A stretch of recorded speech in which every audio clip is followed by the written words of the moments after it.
This is my brother Brad, at 36% body fat when he first started his fitness journey a year ago. Here, he's struggling with confidence, anxiety, and joint pain. He doesn't do any physical activity, and he has pre-diabetes at 28 years old. Eat 2 bags of them, and then hit the pizza pops. And for the next 100 days, his goal is to get in his best shape ever, below 20% body fat. Are you down to keep going? Yeah, man. Got it. Some of you might remember when my brother started lifting for the first time to see how much muscle we could each build over a 365-day experiment. We bulked for most of the year, and by the end, Brad had built an extra 10 pounds of lean mass, and I had built 2.7 pounds at the same body weight and with 15 years of lifting already under my belt. Tomorrow's the last day, dude. Now what am I gonna do? That again?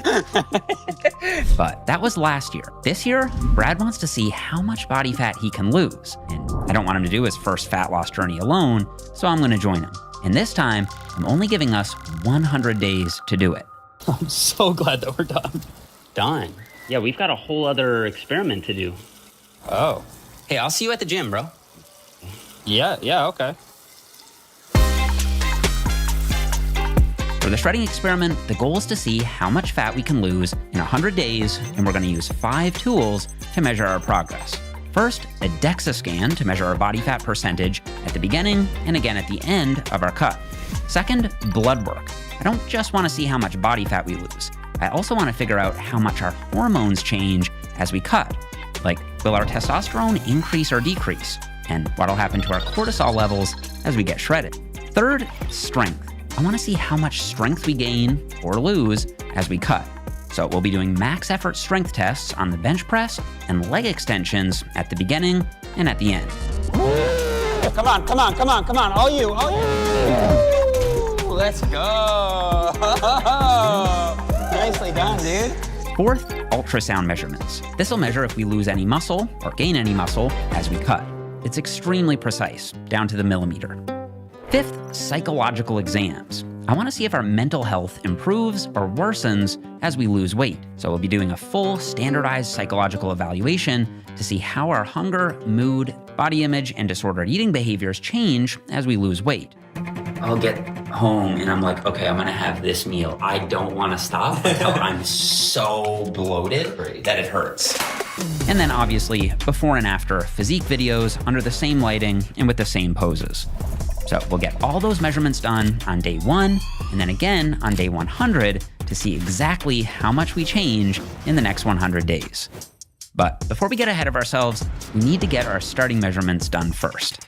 This is the first ever experiment taking place in the Jeff Nippard muscle. Oh yeah, This is history. It's not history yet because it's happening right now. Once it's in the past, it's done. It'll be history. Before we broke in the DEXA machine with our starting measurements, I wanted to take a guess at our starting body fat percentage first. I'll say I'm 11.5%. I'm gonna say 26. Okay. Yeah, and then for you, I'm gonna say 13. 13. Hater.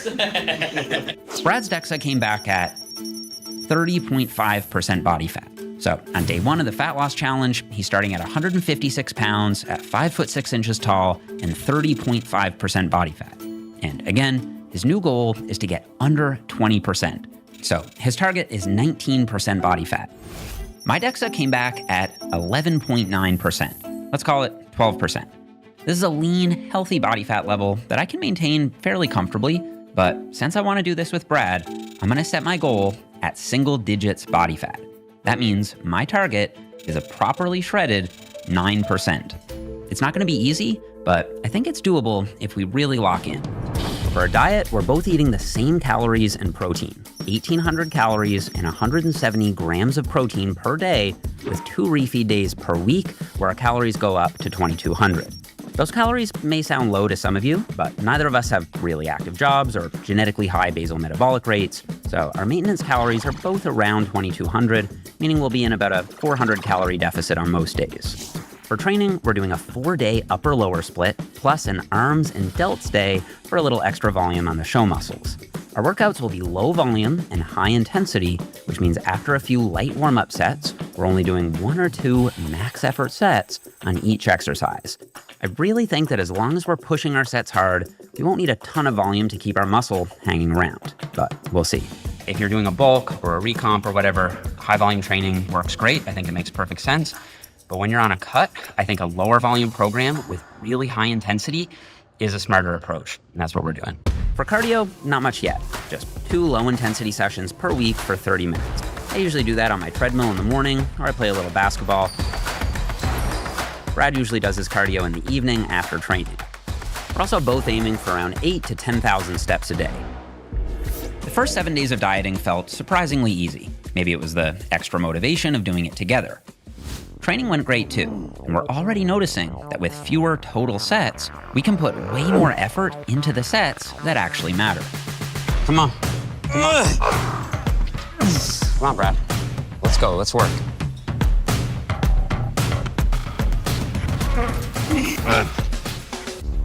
Do you like the lower volume program of the cut better so far? I like this one way better, dude.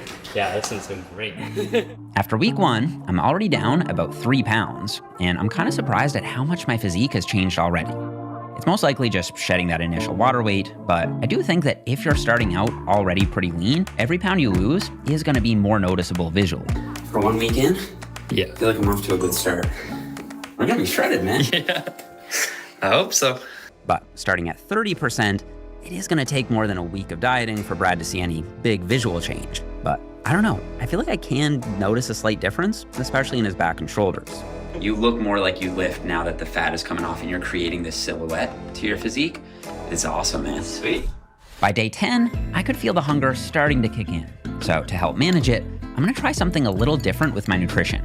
On previous cuts, I'd follow the classic bodybuilding approach of 4 to 5 meals a day, but some newer research shows that when calories are low, fewer, larger meals may actually be more satiating. So for this cut, I'm switching to just 3 bigger meals per day, and we'll see how that goes. Brad's first struggle cropped up around the same time, except for him, it was running out of macros by the end of the day. I guess I didn't time it properly, so I had like my last meal around 7 o'clock or so. That's your mistake right there. Having your last meal too early. I didn't tell him to do this, but he said he wanted to try intermittent fasting. He wanted to go pretty aggressive with it too. Just a 5-hour eating window. His first meal at 5 p.m., his last meal at 10 p.m. That's pretty extreme, but I told him if he thinks it'll help, he can try it out because it is pretty clear that most of his hunger is showing up later in the day. There's a lot of things in here that I wish I could eat. Crap dinner, I got crackers, I got a big bag of popcorn, and I'm not quite sure what I'm supposed to do with it. Brad and I aren't always training together because he lives in Vancouver and I'm in Toronto, but we still linked up for a few workouts in that first month, and we always have the best sessions together. Pull. 1, your legs straight. 2.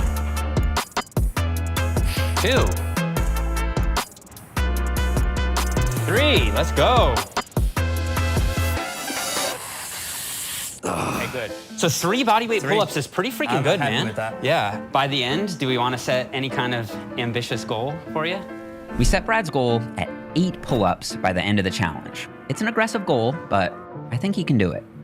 Come on. Yeah, let's go. Beautiful. Really nice.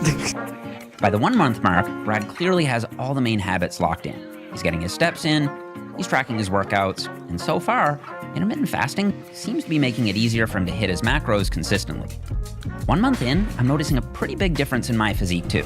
There's a lot more detail in my shoulders, my arms, and my back, and there isn't much fat left covering my abs. My legs are always the last area to lean out, but I'm starting to see some separation coming through in my quads as well. And maybe the most noticeable change day to day is that pretty much everything I wear is feeling looser. This is the rite of passage. When you go down a notch on the belt, you know the cut is working. And it's making me think that maybe I'm getting close to 9% already. So with Brad being in town, we decided to do a sneaky DEXA at the 1 month mark just to check in and see where we're at so far. This time, I hopped on the DEXA first, and after just 33 days of dieting, my body fat came in at... All right, what is it? Give it to me. 10.3. 10.3! Oh, so close! That's still good though. Okay, Still I'll really take good. it though. I will Still take it. really That was good. so close. If it could have been 0.4 percentage points lower, so close. We're gonna get there. So this is what 10.3% body fat looks like on me. Not quite there yet, and I will say, single-digit body fat is leaner than you think. Oh, And as for Brad, well, after just 1 month of dieting, his body fat percentage went from 30.5% all the way down to 27.3. Hey, that's go. So almost 3 kilos of fat lost. Yeah. Yo, that's like 6 of these. That's it. Holy crap. Your lean went up from 46.7 to 47.7. Yo, let's go. Yo, you got body weight composition? Let's go, dude. That's huge. That means he already lost about 6 pounds of pure fat mass on the journey so far. But not only that, he also gained 2.2 pounds of lean mass at the same time. What I'm most happy with is the lean mass gain, because that tells me that you can still build lean muscle on a low volume training program as long as you're pushing it really, really hard, even in a caloric deficit. I'm so excited about that. But even though Brad's check-in was amazing, my DEXA did indicate some lean mass loss, and that concerned me a little bit because I've been training so hard, and I really don't want to lose muscle on this cut if I can avoid it. I know it's normal to lose some muscle as you push into single-digit body fat, but I also know about a nifty science-based tool that can help fill your muscles back out on a cut, the diet break. Hey, Brad. Hey, what's up? We're gonna do a 2-week diet break. Oh, okay. I do feel like I'm like deflating. So we're gonna do 2 weeks. We're just gonna go up to maintenance calories. Okay, let's get it. Boom. So here's the diet break plan for the next 2 weeks. We'll eat at maintenance calories, protein and fat stay where they are, so it's basically 2 weeks of high carb days. Brad doesn't really need a diet break at this point, but he's doing great, and he does seem excited for a little breather too. I haven't ordered 8 out since we started. I haven't either. Do you want to get something? We could. I was personally thinking sushi. I'd be down for that. Okay, let's do that. So to kick off the diet break, we landed on sushi, which is great because it's high in carbs, but not too high in fat. And of course, a diet break doesn't mean it's a free-for-all. We still tracked everything in MacroFactor. Sushi's here. Nice, let's go. Dude, this looks so good. Ready, Brad? Yep. Ooh, let's go. Just a few days into the diet break, my pumps are already noticeably fuller in the gym, and I definitely notice the extra energy, especially near the end of the set when my reps start to slow down and grind. Ooh, that was brutal. That's exactly what diet breaks are good for. But after the first week on the diet break, I noticed my discipline slipping a little. And by the second week, I think I was doing a bit more breaking than dieting. And because I was traveling, it turned into a 3-week diet break. After the break, yeah, both of our weights did spike up a few pounds, but not a big deal. I definitely noticed a big improvement in my strength and my pumps, and Brad seemed to appreciate the little breather as well. But now it's back to the deficit, and I'm gonna add an extra 3 weeks to the timeline just so we're not rushing. And even though Brad didn't really need a diet break at this point, I can't say I regret it because in this first week after the break, I'm having some of the best training sessions of my life.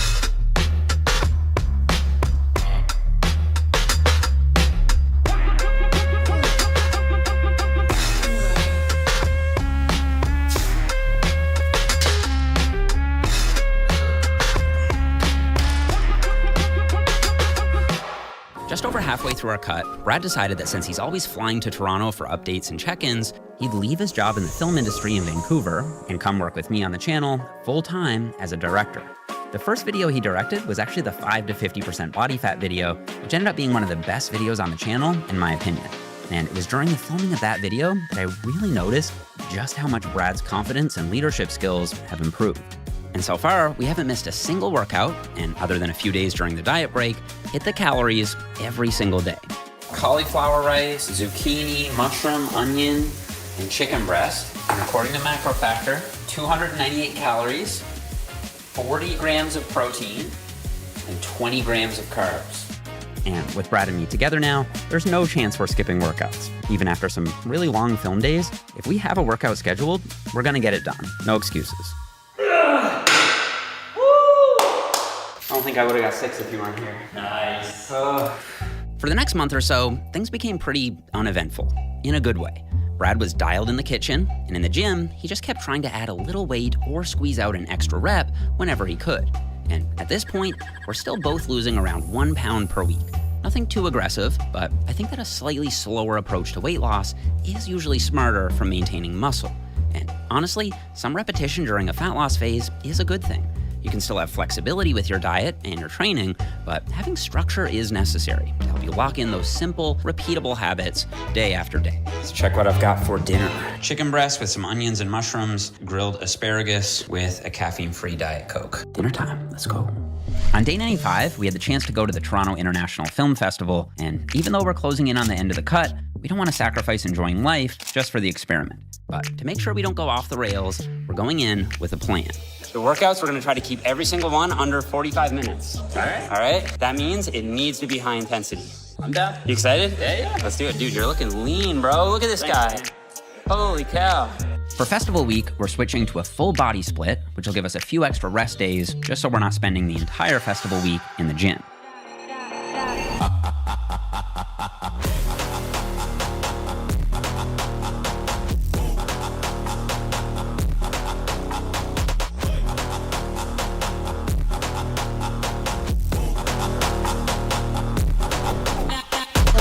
Partials, come on. One more partial, come on. Oh, man. What you got there? 20 grams of protein, Really? 160 calories. In 2 donuts? Oh, I'm getting one of those. This full body workout is done. How long was it? 46 minutes. 46 minutes. It's not bad. And this time, even though we are traveling and enjoying ourselves, we're keeping our macros dialed in. The goal of this shopping haul is rotisserie chicken and cauliflower rice. Egg whites and halo top. That'll get you most of the way there. Rice cauliflower. There we go. That's what I really wanted. This is what I wish I could have. Yo. Womp womp. This is fun. Hey, bro, pizza pop? Hit the pizza pops. 2 pizza snacks. Guess how many calories? It's like 540. 530, yeah. I know, because I have looked many times. Unlike during the diet break, we didn't let flexible turn into whatever. We kept each other accountable and stayed on track the whole week. What are you having over there? I'm making a keto with some chicken.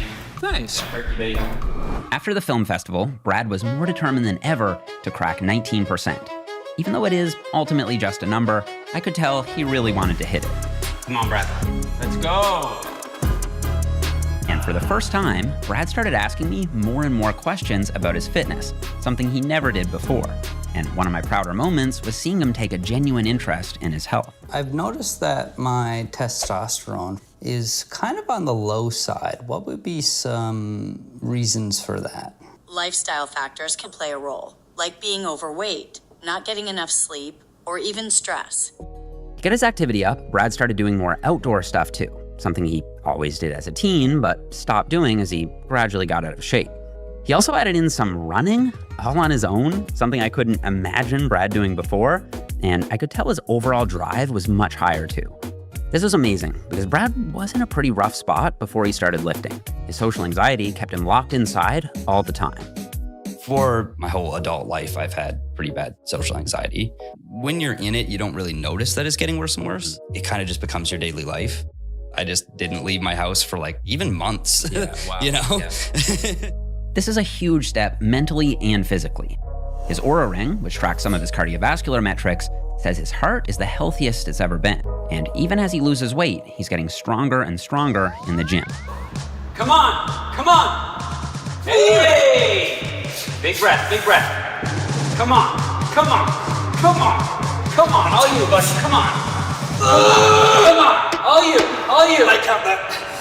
Hey, let's go. My strength is still going up as well. Let's go. I honestly can't believe I'm still getting stronger each and every week on that low of volume. That is kind of insane. But even though my strength is still trending up, my food cravings are getting harder to ignore. Oh, it smells so good. It smells good. Somebody in here got pancakes. What? He said, did you order pancakes? I didn't get pancakes. No? You told me I had to eat healthy. Exactly. This is how I know I'm getting really lean. Every time I sit down for a meal, I don't want to stop eating until I'm completely stuffed. I actually find myself craving that overly full, bloated feeling. I'll get home and I'm like, okay, I'm gonna have this meal and then I'm gonna feel good. And it's like, okay, I'll have a little bit more. If the chain gets in motion, bro, like I don't wanna stop until I'm so bloated that it hurts. Wow. And that's the feeling I like. But it's almost the opposite for you. I can't order for myself, especially if I'm fasted. If I have a really big meal, I feel sick. And like, I don't like getting to that point. But so like, here's the thing, you've never struggled with binge eating, have you? No. I have. So when I get lean, that comes back. And I just am so tempted to binge. I've figured out ways to control that, but like, it is something that I struggle with. So that's why, you know, you don't have that impulse because you don't have you don't have a history of binge eating. Well, I have almost that history of like not eating enough when I was growing up. Maybe that's coming back when I cut, you know what I mean? I'm the person that like I didn't eat all day. Time for a big bag of chips. That is my instinct. And I think that's how I would like eat myself into a surplus even while being super busy. And yeah, I was a little nervous to cut down to single-digit body fat because in the past, I would start binge eating. I'm not quite there, but I do feel like it's getting close to that point. This is the real test to see how dieted I am. Because I do not like tomatoes. Right now, I'm like, that should be pretty good. So let's see. Yeah. Is it good? I actually kind of like it. Hey, there you go. I must be single digits. That's more accurate than any DEXA scan you'll ever see. But it's also not worth 50 calories, so I will not be drinking that. At this point, my brain is definitely nudging me toward food more often than usual. So to take my mind off snacking, I started doing Sudoku puzzles, which keeps my brain occupied in between meals. And the fact I need to do that might be the best indicator that I'm getting really close to my target. Brad's getting closer to his goal too. In men, your abs usually become visible at around 20% body fat, and his are just starting to poke through for the first time in his adult life. That was 1 year ago. That's crazy. Oh, and the day before the final check-in, you might be wondering, did Brad end up sticking to his intermittent fasting schedule? Yeah, he did. He stuck with it the entire cut. He said it helped keep his hunger under control, and once he got adjusted through that first week or so, he actually started to enjoy training fasted. I was impressed with how well it worked for him. I also stuck to my new meal distribution of 3 meals a day, sometimes throwing in a small snack of sunflower seeds. And yeah, having fewer, larger meals did help with my hunger too. Toward the very end of the cut, I think my cravings were gonna ramp up no matter what, but going forward, I definitely think 3 bigger meals a day feels easier than 5 or 6 smaller meals, for sure. And going into our final check-in, I'm feeling good about the cut. I'm a little nervous, but I do think I'm gonna hit my target. I gotta be at least 9% by now. Look, the definition is in the rear delt and shoulder. You see that? Crazy, dude. Brad is looking great too, but I did want to sit down and tell him that even though I'm super proud of him, and I really am, fat loss can sometimes take longer than you expect, even if you do everything right. I wanted to gently prepare him for the possibility that he might not quite reach 19% tomorrow. And if that's the case, that's okay. His body weight is still down about 9 pounds since we started the cut, his health has done a complete 180, and he's out here living life. It can take people decades to find that balance. So, all that's left to do now is see what happens with our final results tomorrow.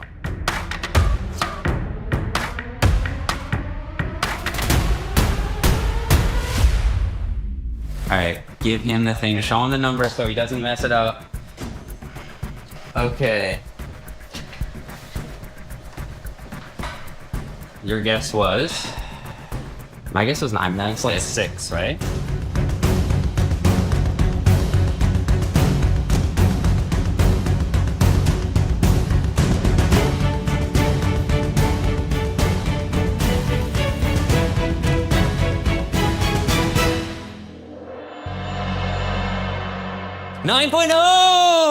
Are you serious? 9.0, bro. Let's check that out. Okay, so I started at 12 and now I'm down to 9. It doesn't sound like much, but it honestly wasn't easy, man. It's crazy. Check it out. That's your boy. It's 9%. Even though I know it's just a number and I really shouldn't put too much stock into single measurements, it was a huge relief that I actually hit my target. It's pretty crazy. You can see the glute coming in. I feel like I look like 9% now. You're looking weird, man. 9% is leaner than I realized, but looking back, it actually wasn't that hard. My psychological results all pointed toward a mentally healthy cut. No significant changes in appetite, depression, stress, or anxiety. And this is the part I'm most happy about. My body image actually improved from start to finish, and my eating disorder indicators stayed stable, within the normal range at both checkpoints. I think that's because we took our time, we were flexible with our diet, we enjoyed the process, and I didn't keep digging below this level of leanness. I think overall, the behavioral stuff is really good. Every time I've been this lean before, I've felt worse. And despite getting to single digits, my strength also either maintained or went up. My Smith machine bench press on day 1 was 330 pounds, and on day 122, it was 330 pounds. And my single leg max leg extension strength went from 145 pounds on day 1 to 160 pounds on day 122. That, along with the ultrasound measurements from my biceps and quads, strongly pointed toward muscle maintenance, which makes sense looking at the before and after in the posing footage. It may not look like a huge difference going from 12% to 9% for this 100-ish day challenge, but looking back at my last bulk to where I am now, the transformation is actually pretty wild. And I'm really happy with how well the low volume training plan held onto my muscle fullness, especially as I dug into single digits. Oh, and what the heck happened to my testosterone levels? Well, you might expect that they'd be higher now. I'm simultaneously more ripped and I'm stronger, which should mean higher testosterone levels, right? No, my testosterone levels actually dropped by 21%, which is what I expected because as your body gets below its comfortable range of leanness, it does reduce testosterone to preserve energy. Once again, showing that most men tend to feel and perform their best at above 10% body fat. Brad's testosterone followed the exact opposite pattern though, but as long as your test is in the natural healthy range, you don't have symptoms of low T, you shouldn't worry about minor fluctuations anyway.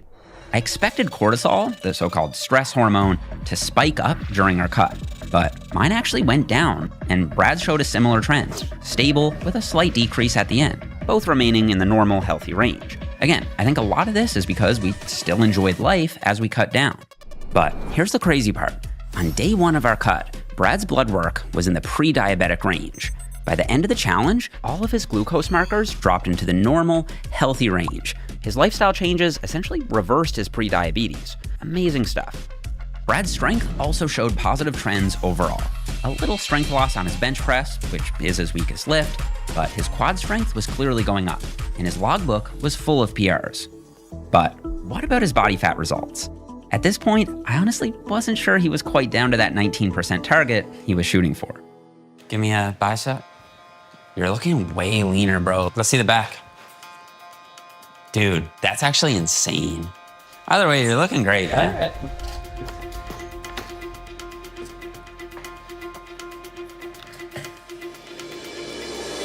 Oh, you were dead on, dude. 26.6. Good job, man. Hey, it's coming down, dude. 26.6% body fat, down about 9 pounds for this fat loss challenge. And while you may not always see a gigantic visual change in 100 days, going back to where he was at the beginning, he's down 32 pounds, and his transformation, both physical and mental, in under 2 years is awesome. But he's still about 7% off his ultimate goal. And even though he kept a positive attitude, because yes, his strength was up overall, and his ultrasound results pointed towards solid muscle retention, I could tell he was really hoping to hit 19% for the video. So I told him, listen, while I edit this video, you can keep going if you want. Whenever you feel ready to do another DEXA scan, let me know, and we can do one more final check-in for you before I upload. So over the next few weeks, while I got busy with the Macrofactor Workouts app build, Brad went and did his own thing, determined to get under that elusive 20% barrier. He kept training as hard as ever, usually at night on his own, and he kept going with his diet too.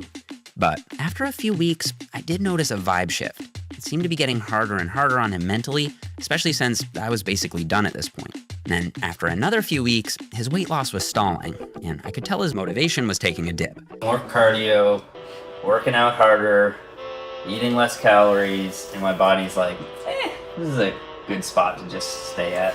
The thing is, man, like, you can only do that for so long. Like, thermodynamics always wins. Yeah. So, like, you are gonna see it start to drop off. I promise.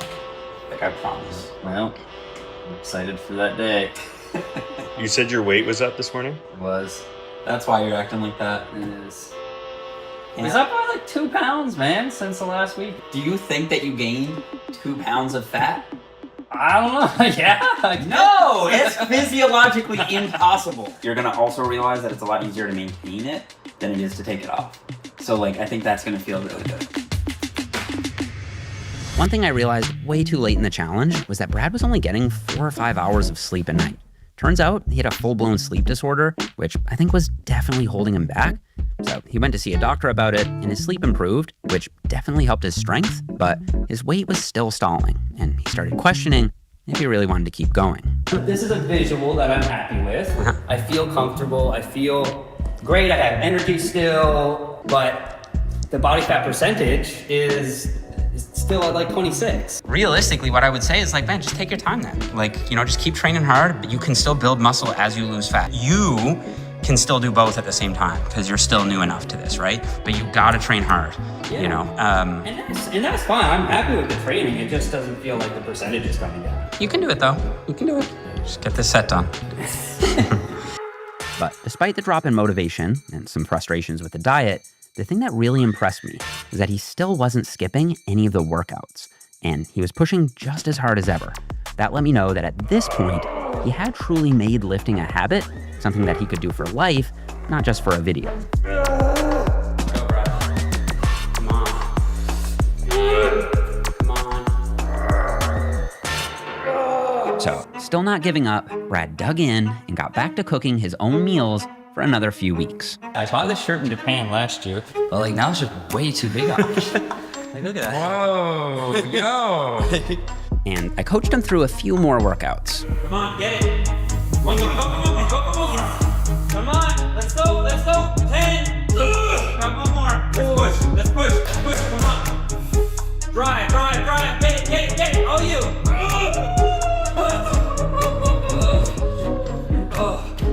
As you're getting more experience as a lifter, you're learning how to push yourself better without losing control of your body. Now, from rep 1 to the final rep, you are in control of the weight the entire time. That's really good. It's good. All right, I want to do something. Yeah. Just for fun. I know in the first experiment we did, we had pendlay rows at the beginning, so I kind of was just curious what you were doing here. Whoa, look at this! Look at your legs posture here. Holy crap. So we did them on a deficit, but you have 10 pounds on each side. No way. 10 pounds is crazy. And that must have boosted his confidence, because after this session, Brad said, all right, I'm ready for another DEXA scan.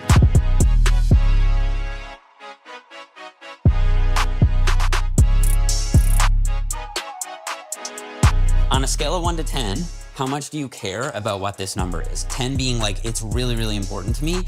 0 being like, I could not care less what body fat percentage I am.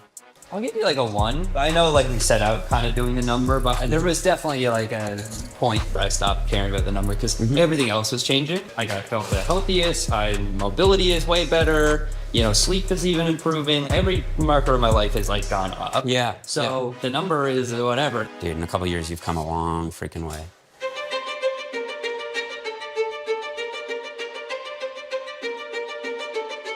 Supposedly there's an anytime in this mall, but I cannot find it. No, I'm like some back alley. Like, what is this?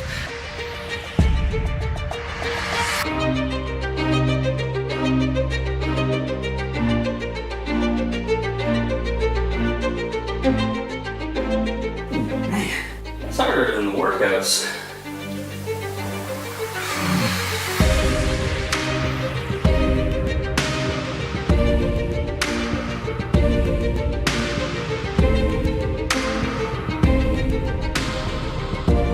There he is. It's the fit brother. Are the results in? Yeah? Okay.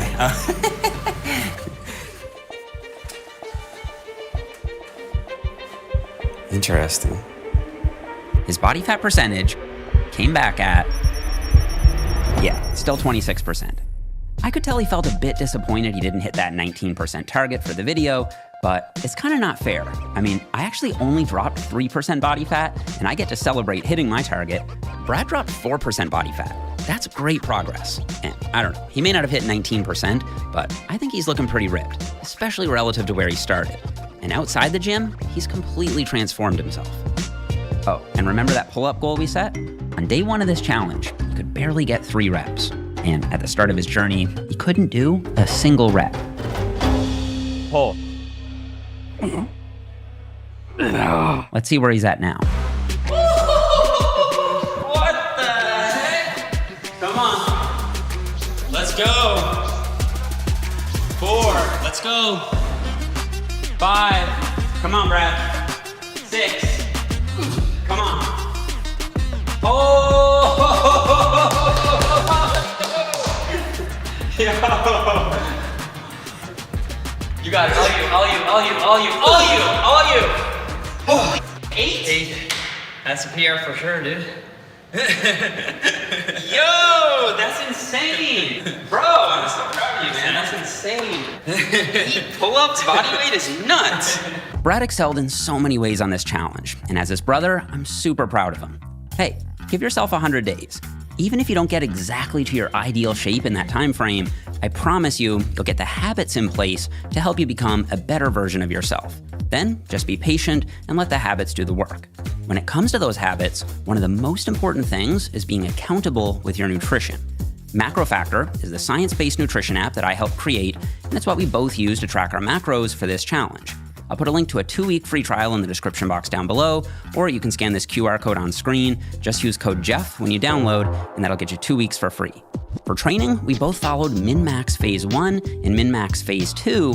They're low-volume, high-intensity programs with quick and effective 45 to 60-minute workouts that build on one another. Phase 2 builds on Phase 1 with more exercise variety and some fun new intensity techniques. You can get both 12-week programs on jeffnippard.com, and code YouTube20 takes 20% off. And together, they'll give you over 5 months of workouts.